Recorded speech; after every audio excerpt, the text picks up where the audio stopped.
За сайн бацхан уу та бүхэнд татвар төлөгчдийн өдрүүдийн баярын мэнд хүргэе. За энэ танхим цугласан болон одоо цахимаар үзэж байгаа том татвар төлөгчийн газрын болон одоо нийслэлийн татварын газартай харилцдаг одоо том дунд татвар төлөгчдөд сегментийн татвар төлөгчдөд өнөөдөр одоо эрсдэл суурилсан татварын хяналт шалгалт эрсдлээс урьдчилан сэргийлэх зөвлөн туслах үйл ажиллагааг хэрэгжүүлэх сэдвээр одоо мэдээлэл өгөхөөр бэлдсэн байгаа.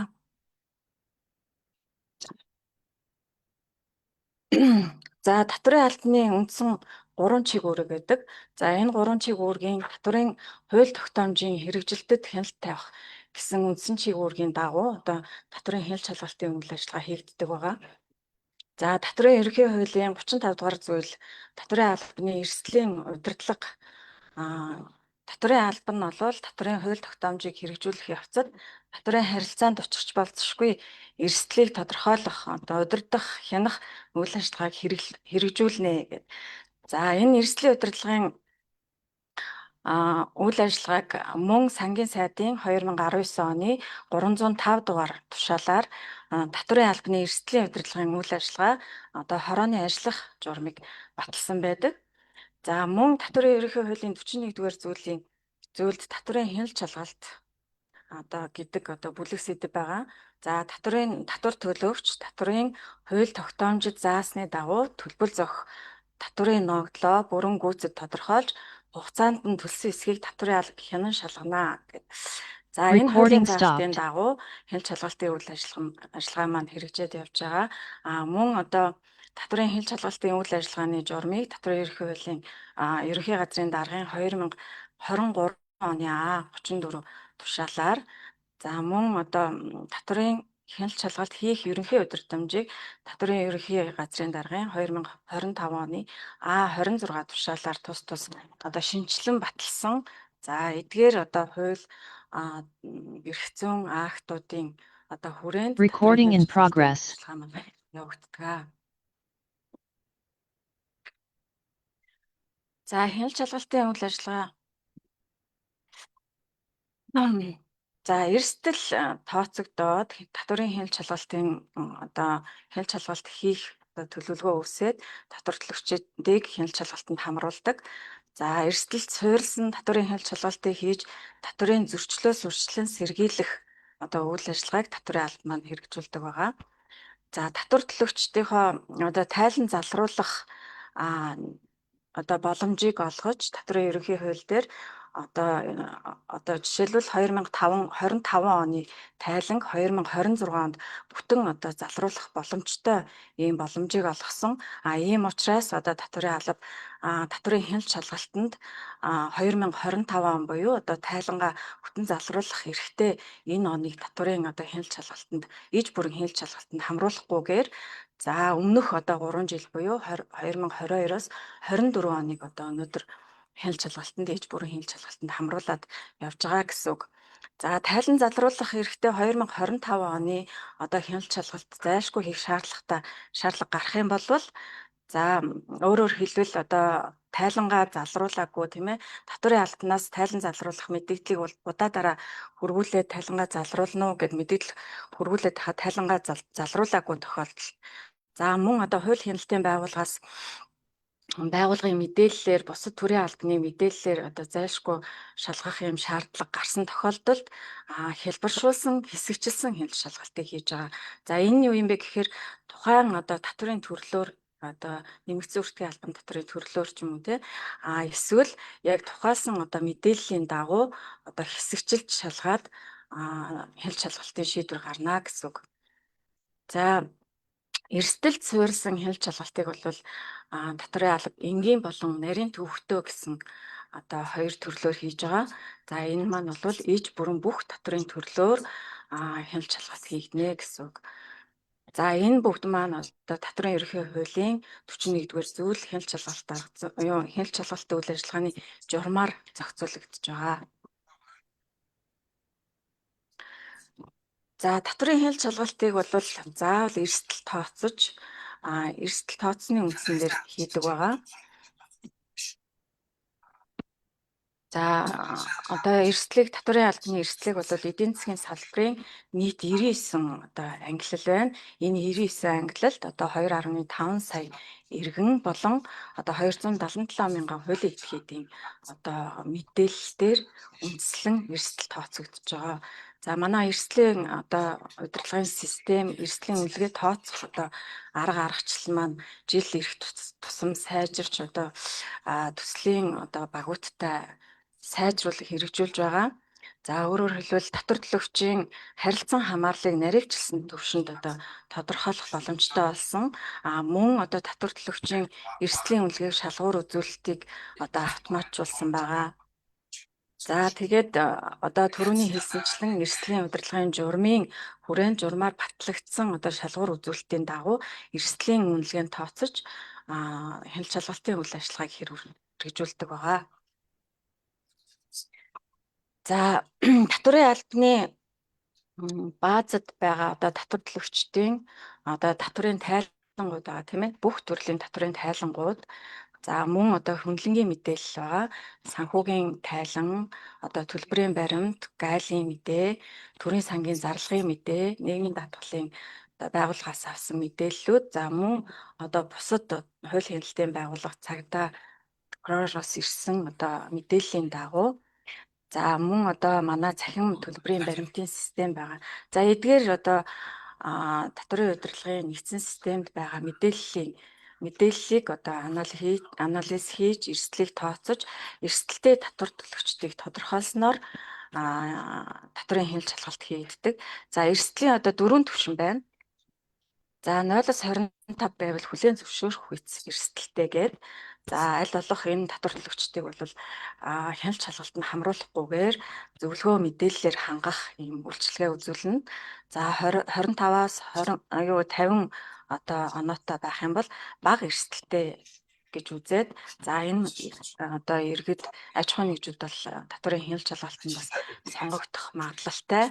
За 50-аас 75, 75-аас 100 гэд ингээд дунд болон өндөр эрсдэлтэй аж ахуйн нэгжүүдийг бол хамгийн ихний ээлжинд одоо хяналт шалгалтанд хамруулахаар ингэж эрсдэл тооцогддог. За мөн одоо татварын албаны одоо шинжилгээний хүрээнд татвар төлөгчийн эрсдлийн үнэлгээ, татварын скорингийн мэдээллийг бол та бүхний одоо татвар төлөгчдийн цахим тайлангийн системд байршуулсан байгаа. За тэгэхээр татвар төлөгч өөрсдөө одоо энэ эрсдлээ удирдаад тийм ээ эрсдлийнхаа оноог хараад татварын албанд манайх ер нь хичнээн одоо оноотой явж байгаа юм бэ. Эдгээр дөрвөн үнэлгээний одоо алинд нь тохирч байгаа юм бэ гэдгийг хараад бас эрсдлээ удирдаад алдаагаа залруулад явах боломжтой байгаа.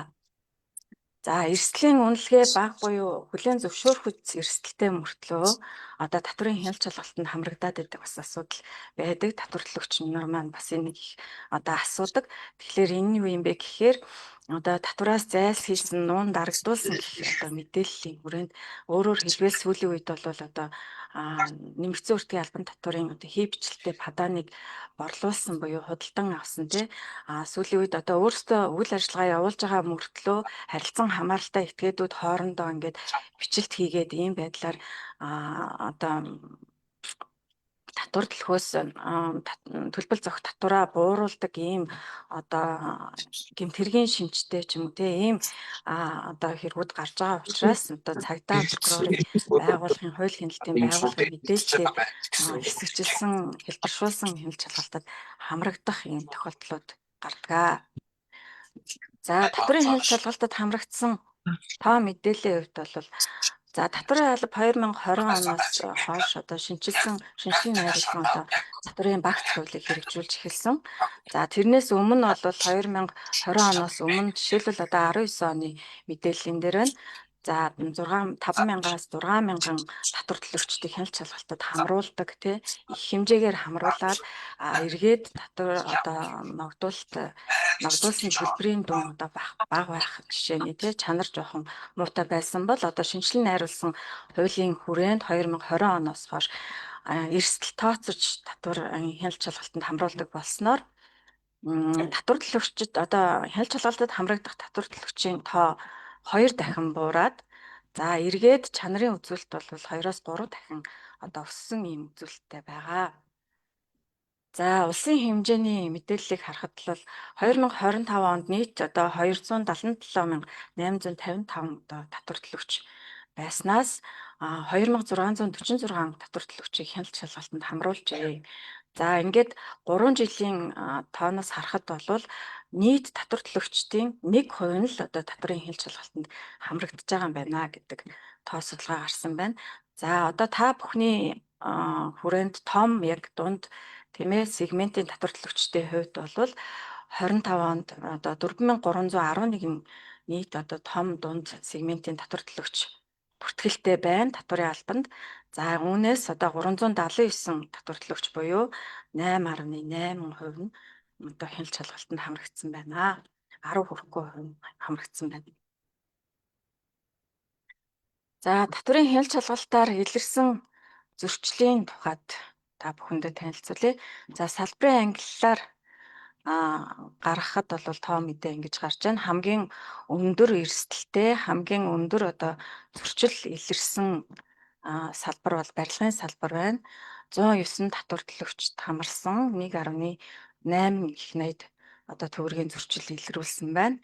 Нийт одоо илрүүлсэн зөрчлийн 47.8%-ийг одоо энэ салбар эзэлж байна. Энэ тоо мэдээ бол дандаа том дунд сегментийн татвар төлөгчдийн хувьд яригдчихэж байгаа тоо мэдээ. Нэг хараарай. За, дараагийн салбар бол 35.4% одоо зөрчлөөр уул уурхайн олборлолт энэ салбар эзэлж байна.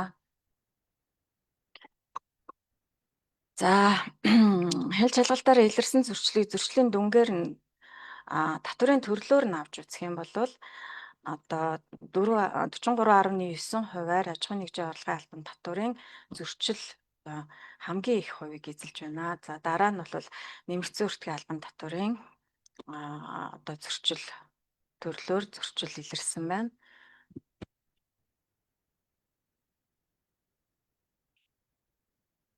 За, ингээд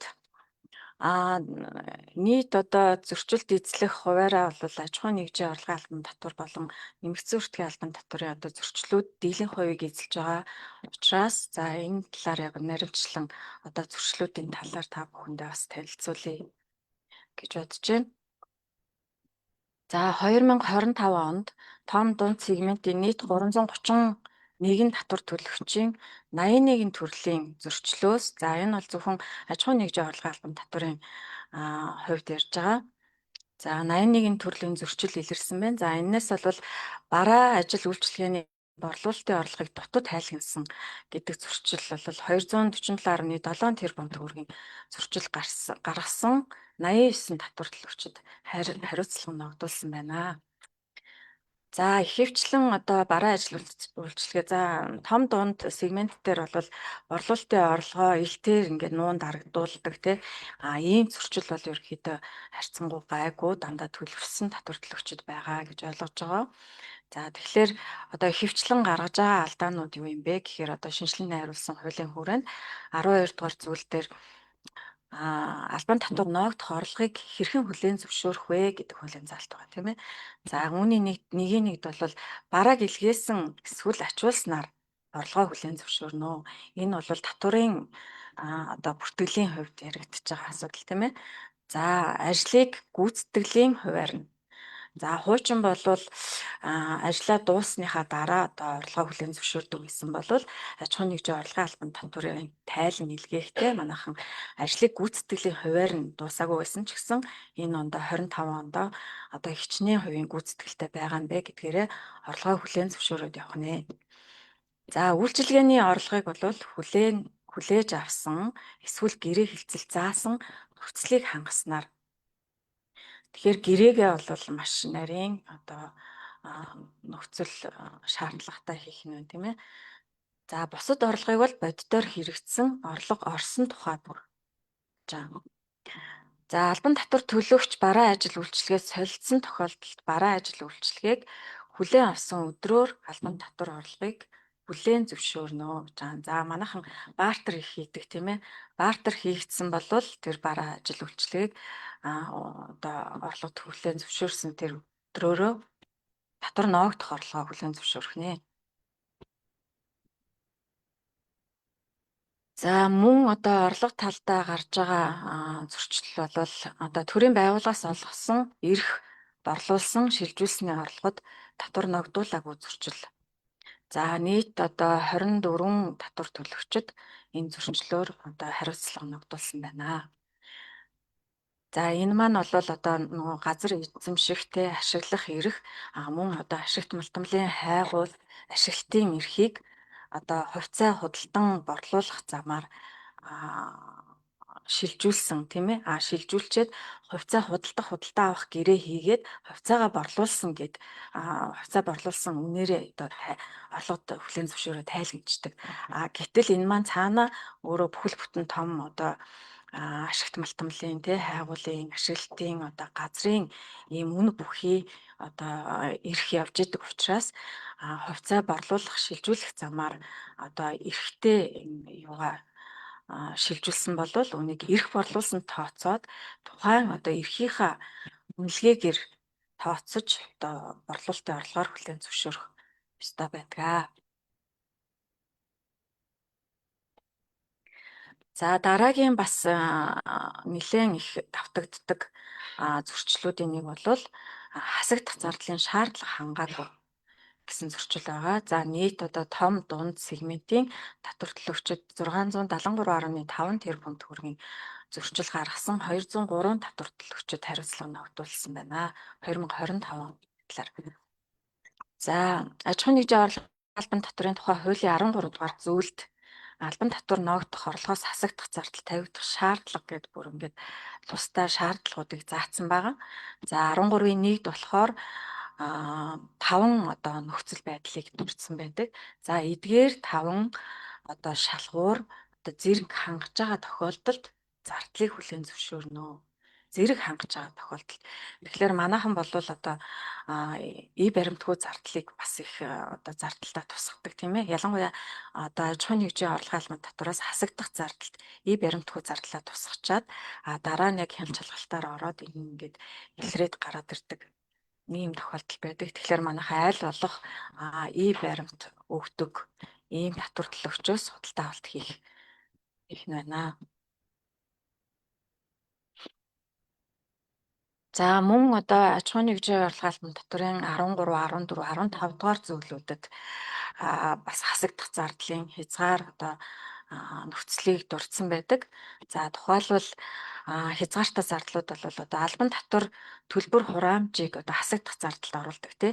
Эдгээр төлбөр хураамжийг бол заавал төлөхөөр тайлгнасан байх ёстой. За жишээлбэл амнаатын төлбөрийг хасагдах зардалд орууллаа гэхэд бол заавал амнаатынхаа тайланд төлөхөөр тайлгнасан байжээч одоо аж ахуйн нэгжийн орлого албан татврын хасагдах зардалд оруулж тайлгнах нэ. За мөн албан томилтын зардал байдаг тийм ээ. Албан томилтын зардал бас хязгаартай зардал байдаг.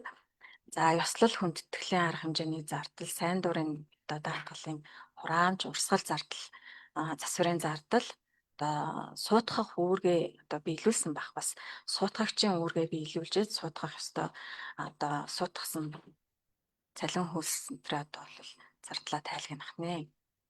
За дараагийн хязгаарлалтай зардал бол хүүгийн зардал гэдэг тийм ээ. Хүүгийн зардал бол одоо аж ахуйн нэгжийн орлогын албан татврын хуулийн 14-р зүйлд одоо тодорхой заагаад өгчихсөн байдаг. Орлого олохтой холбогдсон гарсан зээлийн хүүгийн зардал. За тэгэхээр манайхан бол бас том дунд дээр харьцангуй гайгүй байх гэж бодож байна. Гэхдээ ер нь бол одоо зөрчил бас илрээд л байдаг тийм ээ. Тэгэхээр энэ дээр анхаарад зөвхөн орлого олохтой холбоотой гарсан зээлийн хүүд төлсөн зардлаа хасах нэ. За мөн харилцан хамааралтай этгээд хоорондын зээлийн хүүгийн одоо хязгаарлалт байдаг. За эдгээр ийм хязгаарлалтууд байдаг бахнэ. За хасагдах одоо бусад зардалт. Ашиглалтын тусгай зөвшөөрөл эзэмшигч, одоо төсөл хэрэгжүүлэгч, гэрээлэгчийн байгаль орчны менежментийн жилийн төлөвлөгөөнд тусгаж холбогдох төрийн байгууллагаас нээсэн тусгай сан, төрийн сангийн дансанд шилжүүлсэн мөнгөн хөрөнгийг хасагдах зардалд оруулж тооцож болох нэ.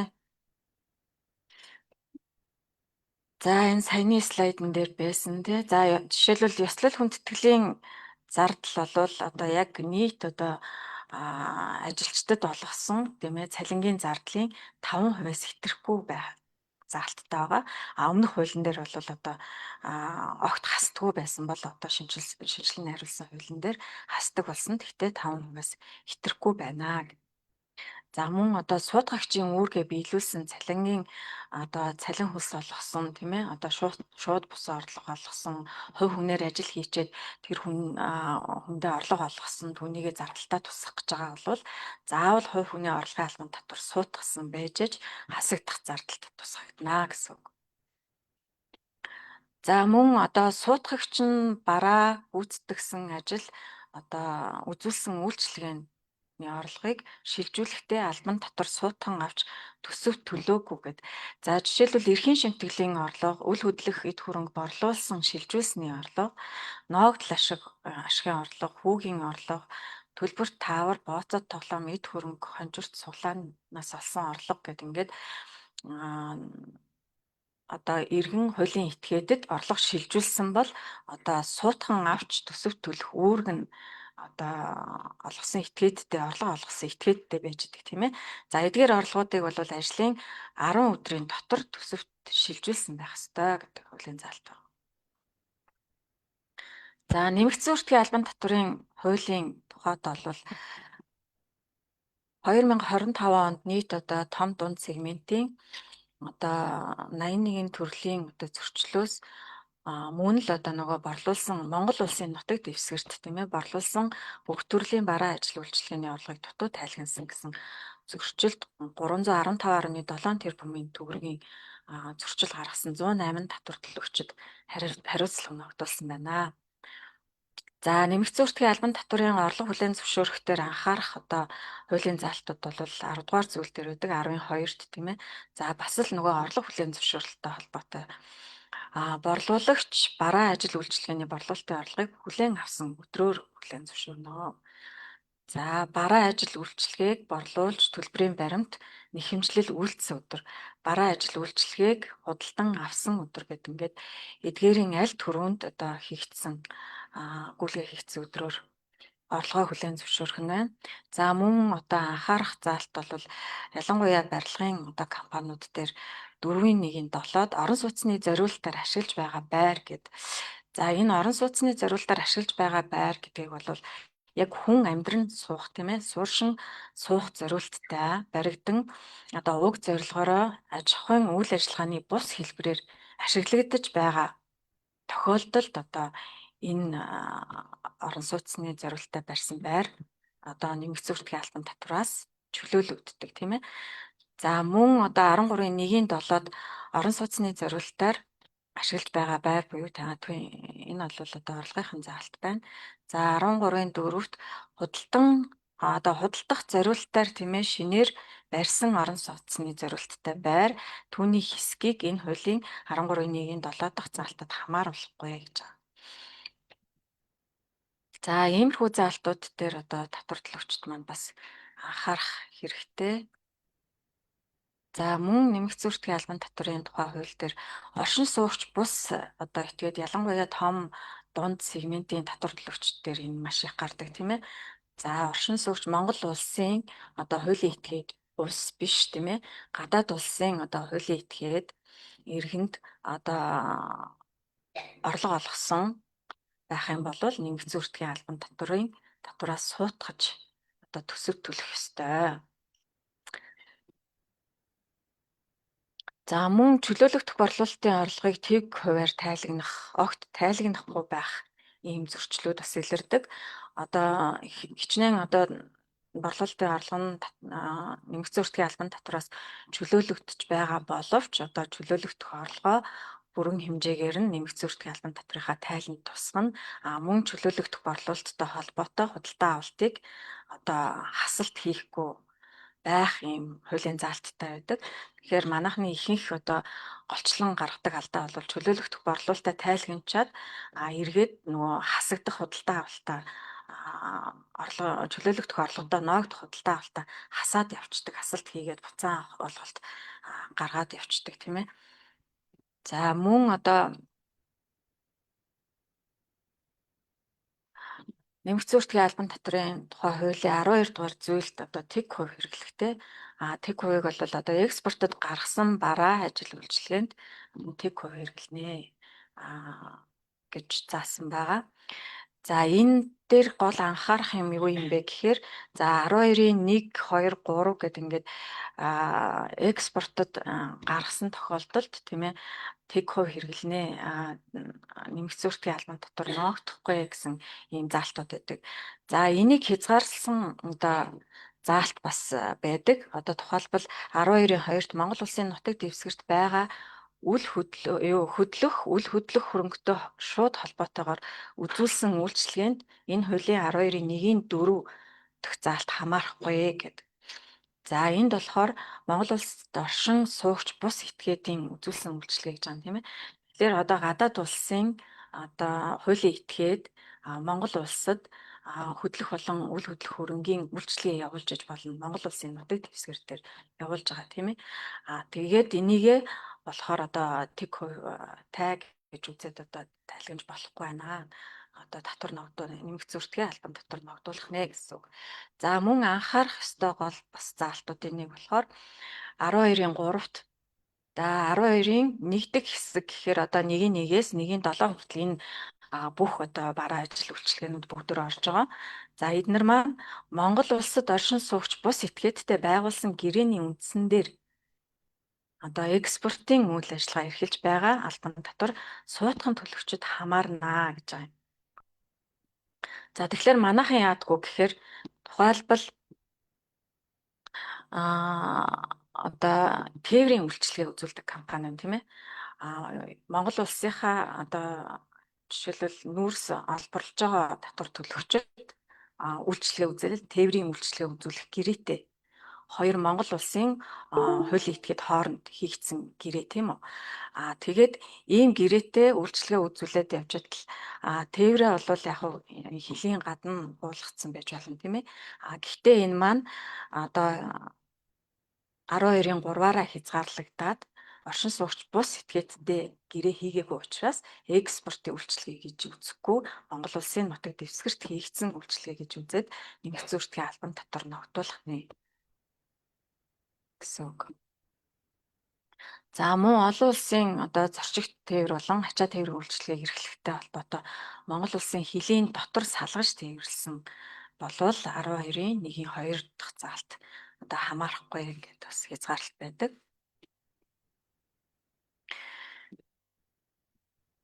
За мөн нэмэгдсэн үртгийн албан татврын тухай хууль зөрчигдсөн бас нэг одоо дийлэнхтэй зөрчигддөг зөрчлүүд бол одоо хуулиар хасахгүй нэмэгдсэн үртгийн албан татврын одоо хасгүйг хязгаарлалттай худалдаа авалтууд байгаа тийм ээ. За тухайлбал суудлын автомашин, түүний сэлбэг, за хувийн болон ажилчдын одоо хэрэгцээнд зориулсан бараа ажил үйлчилгээ, за чөлөөлөгдөх үйлдвэрлэл үйлчилгээнд зориулсан бараа ажил үйлчилгээ, албан татвар ноогдох бараа ажил үйлчилгээтэй хамааралгүй тийм ээ. Огт одоо яг үйл ажиллагаа явуулж байгаа үндсэн үйл ажиллагаа болон туслах үйл ажиллагаатай үйл ажиллагааны борлуулалтын орлоготой огт хамааралгүй ийм ажил үйлчилгээний худалдаа авалтыг бол хасалт хийхгүй нэ. За мөн хувьд тэнцвүүлэн одоо хасалт хийх ийм заалтууд байгаа. Үндсэн хөрөнгө бэлтгэх одоо худалдаа авах төлсөн тийм ээ барилга байгууламжийг хэрвээ худалдан авсан төлсөн байх юм бол одоо 10 жилээр хувь тэнцвүүлнэ. Тоног төхөөрөмжийг 5 жилээр за бусад үндсэн хөрөнгийг бол шууд хасалт хийхээр ингэж хязгаарлалтай заасан заалтууд байдаг. За одоо том дунд сегментийн татвар төлөгчддөр бас харьцангуй энэ зөрчил бага гардаг. Гэхдээ бас анхаарах ёстой асуудлын нэг болоод байгаа. Гэт хий бичлэгттэй төсөв төлөх буюу борлуулалтын орлогод ноогдох нэмэгдсэн үртгийн албан татвараа одоо бууруулах зорилгоор огт үйл ажиллагаа явуулаагүй тийм ээ. Огт үйл ажиллагаа явуулдаггүй ийм татвар төлөгчөөс одоо худалдаа авалтын падаан аваад хасалт хийчихсэн төсөв төлөх татвар ногдох орлогоо бууруулчихсан ийм зөрчлүүд маш их хэмжээгээр гарч байгаа. За татварын албаны ер нь татварын хяналт шалгалтын дийлэнх хувийг одоо энэ шалгалт бол эзэлж байгаа. За тэгэхээр Энэ одоо хэрвээ та бүхэн хичнээн үйл ажиллагаа явуулдаг байсан ч гэсэн харилцан хамааралтай этгээдтэй яг одоо бараа ажил үйлчлэгээ борлуулаагүй мөртлөө борлуулалтын падаа бичээд өчгсөн байх юм бол эн чинь өөрөө гэмт хэргийн шинжтэй болно шүү гэдгийг бас анхаарах хэрэгтэй. За эрэг үеийн хуулийн 13 юу 18-ын 3 дугаар зүйл дээр те татвар төлөхөөс зайлсхийх гэдэг юм бүлэг зүйл заалт байгаа. За мөн 18-ын 6 дугаар зүйл дээр мөнгө угаах, 18-ын 7 дээр мөнгөн тэмдэгт үнд цаас төлбөр тооцооны хэрэгслийг хуурамчаар бэлтгэх, ашиглах гэсэн заалтууд орсон байдаг. За тэгэхээр хэрвээ одоо борлуулалтын одоо падааны хий бичлэлттэй падаан бичиж өгөөд өгсөн байх юм бол эрүүгийн хуулийн 18-ын 7-оор одоо гэмт хэргийн шинжтэй болж хувирах нэ. Ингээд цагдаа хууль хяналтын байгууллагад шилжиж байгаа шүү гэдгийг анхааруулъя.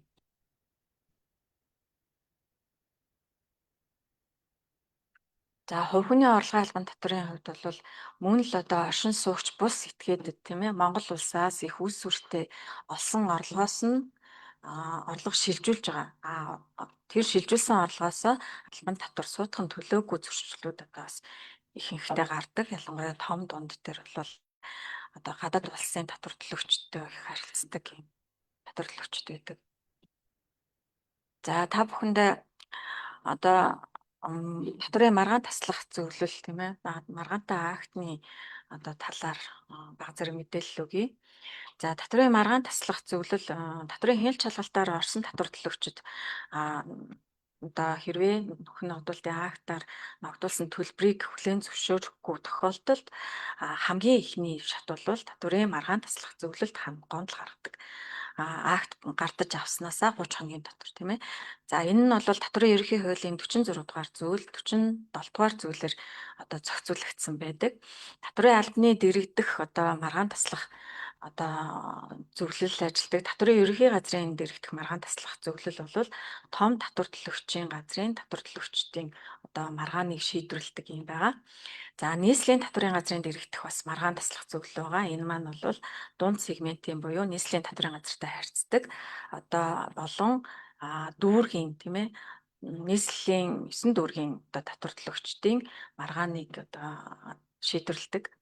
За аймгийн одоо 21 аймаг тус бүрдээ татврын газрынхаа дэргэд маргаан таслах зөвлөл ингээ ажиллуулж байгаа. За маргаан таслах зөвлөлд одоо хандсан тоом татвар төлөгчийн тоом эдэг харах юм бол 2021-с 25 онуудад одоо дунджаар 86 татвар төлөгч маргаан таслах зөвлөлд ханддаг байна. За энэ нь олвол одоо нийт одоо хяналт шалгалтанд хамрагдсан татвар төлөгчийн төлөгчтэй харьцуулахад 4% эзэлж байна гэсэн. За маргаан таслах зөвлөлийн шийдвэрлэлтийн хувьд бол нийт 86.8% нь одоо нөхөн ногдуулалтын актыг хэвээр баталсан одоо ийм тоо мэдээ байна. 21-с 25 оны дундаж тоо мэдээ.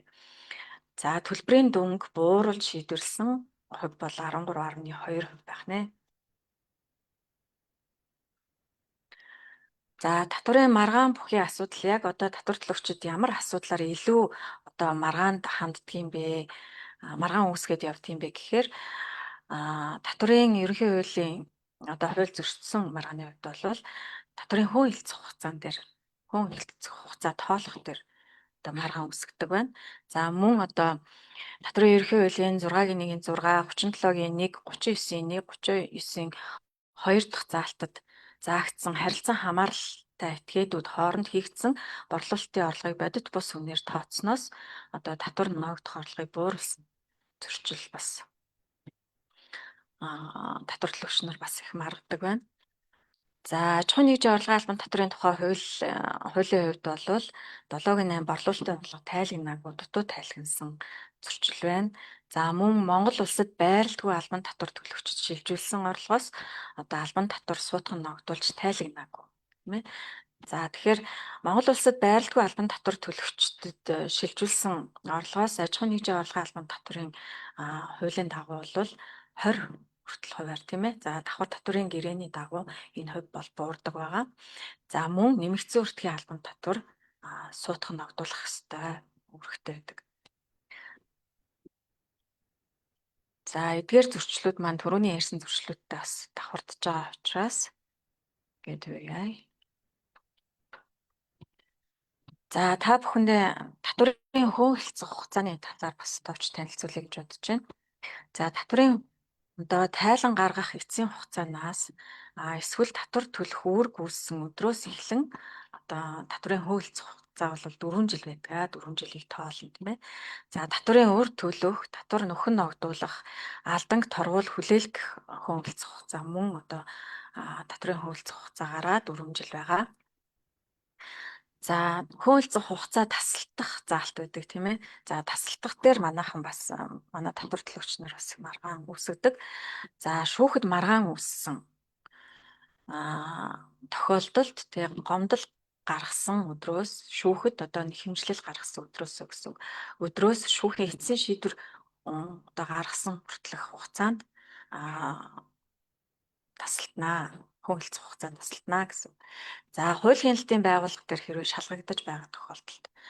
За тухайлбал одоо энэ дээр жишээ хэлэхэд бол одоо манай татварын алба түрүүний хэлсэн тийм ээ борлуулалтын хэвчлэлтэй падаан үйлдсэн байж болцсошгүй гэд одоо гэмтэргийн шинжтэй түрүүний эрүүгийн хууль дээр заасан 3 заалтын дагуу одоо гэмтэргийн шинжтэй тохиолдолд илэрсэн тохиолдолд татварын алба одоо танилцуулга гэдэг юм бичиж цагдаагийн байгууллагад хүргүүлдэг байгаа.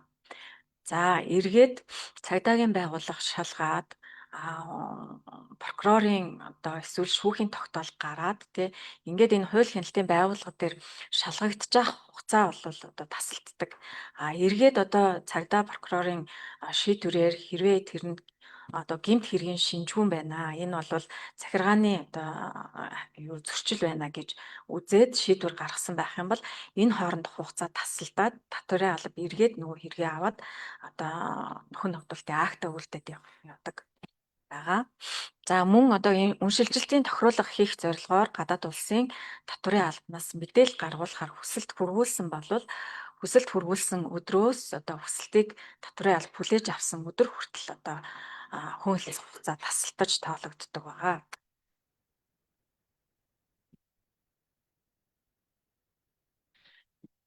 За ингээд та бүхэндээ миний мэдээллийг сонссонд талархаж байна.